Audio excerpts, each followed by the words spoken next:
Good morning, this is John from Advanced Diagnostics USA. We are sitting inside a 2024 Grand Highlander, Toyota Grand Highlander. Okay, this is all keys lost. As you can see, smart button does nothing. All right, we've got our emulator with Smart Pro.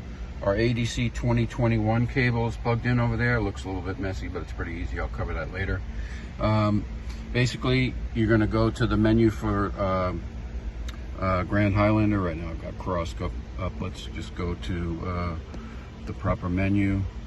So Toyota, and then we can type in Grand Highlander 2024.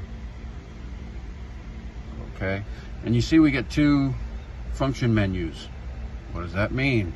Well, 1224 is the older software where you don't have the ability to emulate. Came out a few years ago, and some people don't own the newer software or don't use tokens. So down below it is 1225, which uses the emulator and can do all keys lost without or any of the functions without the TIS codes, assuming that you're plugged into cert unit like we are with the ADC2021 cable. What do? So we go to proximity immobilizer 1225. We start the procedure, okay, and put our hazards on. That'll wake the BCM up. Okay, there's our part number. Okay, so all keys lost. So we go to all keys lost. We hit our green check mark. We select emulator.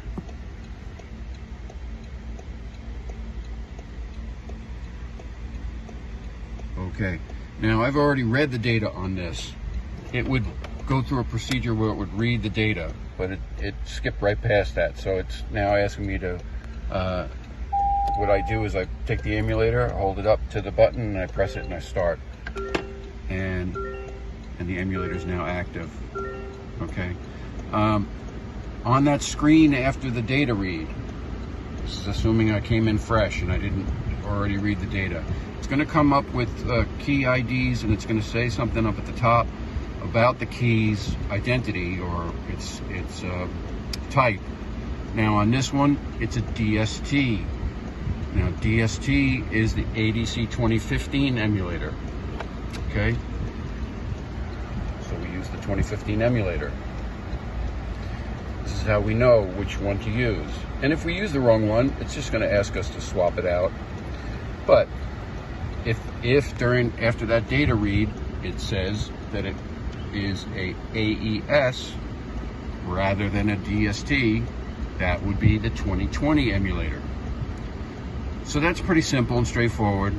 Now that I've got my ignition key, ignition turned on, I just leave it in the on position. Everything happens, all the programming happens in the on position.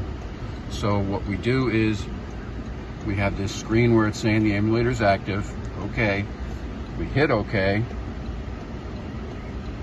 and we move to do whatever we want to do. And in this case, of course, it's going to be add a Prox key. So I select add Prox keys, hit the check.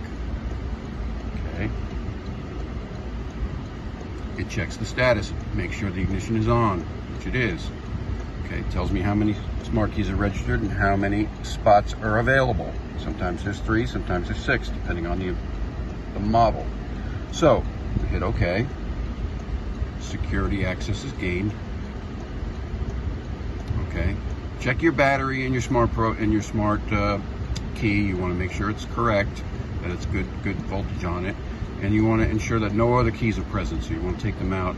I just generally put them out on the ledge of the door. That's generally far enough away. If there are any other keys, put them there.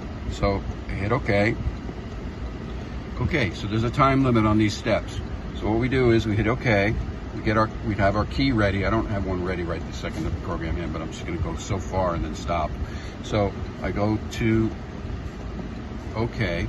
Now it tells me to touch the emblem And there you go, you hear that magic beep. That is the car recognizing a valid key, which is at the moment our emulator. So we would present then the key that we want to program, and we should get 2 beeps from it. Okay, and you'll get some message on the screen. And then, because sometimes you need to ID Reg Smartbox to enable all the functions, they ask you to recommend to run through that, and that's just a very simple, quick procedure. Again, ignition stays on during it, and pretty much the whole procedure from start to finish, you saw, takes about 2 or 3 minutes. And the hardest part about it probably is taking down the glove box. On this model, it's behind the glove box, not always behind the glove box, sometimes it's somewhere else. There's pictures on the Smart Pro for that, it shows you where. And the process of taking this down is pretty easy. Just in this case, I just needed a Phillips head screwdriver and a little gentleness, and she comes down to the point where I can get at the cert unit very easily. Okay? Alrighty. This is John. This concludes our video for today. Thanks for watching.